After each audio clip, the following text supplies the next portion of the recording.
வணக்கம் நண்பர்களே, தமிழ் சபை இந்த வீடியோவுக்கு உங்களை வரவேற்கிறேன். இன்னையோட 644 எபிசோடோட பிரபல சீரியல் முடிவுக்கு வந்திருக்கு. அதை பற்றின முழு விவரத்தை நம்ம இந்த வீடியோவில் பார்க்கலாம். மாலை 6 மணிக்கு விஜய் டிவியில் ஒளிபரப்பாயிட்டு இருந்த சீரியல் தான் ஆஹா கல்யாணம் சீரியல். இந்த சீரியல் இன்னைக்கு மாலை 6 மணியோட முடிவுக்கு வருது.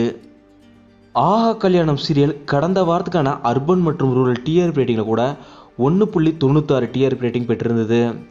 6 மணிக்கு ஒளிபரப்பாகிற சீரியல்கள் இந்த அளவுக்கு தான் டிஆர்பி பெறும்.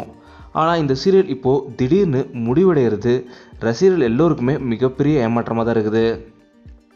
அதுக்கு முக்கியமான காரணம் பிக் பாஸ் தான். ஏன்னா பிக் பாஸ் வரும்போதெல்லாம் ஒரு சீரியல் எப்போவுமே முடிவுக்கு வரும். அந்த லிஸ்ட்டில் இப்போது ஆஹா கல்யாணம் சீரியல் வந்திருக்கு. உண்மையிலுமே ரொம்பவும் நல்ல எண்டிங்கோட தான் இந்த சீரியலை முடிக்க போகிறதா தகவல் வெளியே இருக்குது. இன்னையோட இந்த சீரியல் முடிவறதுனால மிஸ் பண்ணாமல் இன்றைக்கி மாலை 6 மணிக்கு இந்த சீரியலை பாருங்கள். இந்த சீரியலில் நடித்த எல்லோருமே கடைசி நாள் கேக் கட் பண்ணி செலிப்ரேட் பண்ணி ரொம்ப எமோஷ்னலான மூமெண்ட்டை செலிப்ரேட் பண்ணியிருக்காங்க. எல்லோருமே ஒருத்தங்களை மிஸ் பண்ணுறதா சொல்லியிருந்தாங்க.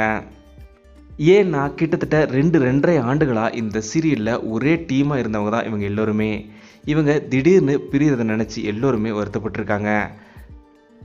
கண்டிப்பாக இந்த டீம் அடுத்தடுத்த சீரியல்களில் செம ஸ்ட்ராங்காக சூப்பரான ஒரு கம்பேக்காக வரப்போகிறாங்கன்றது தெரியும். ஆஹா கல்யாணம் சீசன் 2 வந்தாலுமே ஆச்சரியப்படுறதுக்கு இல்லை. நீங்கள் இந்த ஆஹா கல்யாணம் சீரியலை எவ்வளோ மிஸ் பண்ண போகிறீங்க அப்படிங்கிறத மறக்காமல் கீழே கமெண்ட்டில் சொல்லுங்கள். இதே போல் இந்த 6 மணி ஸ்லாட்டுக்கு எந்த சீரியல் திங்கக்கிழமையிலேருந்து ரீப்ளேஸ் ஆகுன்ற ஒரு சின்ன தகவல் வெளியே இருக்குது. இது உறுதியாக இல்லைனாலும் கண்டிப்பாக இப்படி ஒரு மாற்றம் ஏற்படலாம்னு சொல்கிறாங்க. 6 மணி ஸ்லாட்டில் பூங்காற்று திரும்புமா சீரியல் ஆஹா கல்யாணம் சீரியலுக்கு ரீப்ளேஸ்டாக வரப்போகிறதா ஒரு தகவல் வெளியே இருக்குது. இன்றைக்கி இல்லைனா நாளைக்குள்ளார இந்த சீரியல் தகவல் உறுதியாயிடும். இந்த வீடியோ உங்களுக்கு பிடிச்சிருந்தால் லைக் பண்ணுங்கள், கமெண்ட் பண்ணுங்கள், ஷேர் பண்ணுங்கள். தமிழ் சப்ஸ்கிரைப் பண்ணணும்னா சப்ஸ்கிரைப் பண்ணுங்கள். மறக்காம பக்கத்தில் இருக்க பெல் ஐக்கானை கிளிக் பண்ணிடுங்க.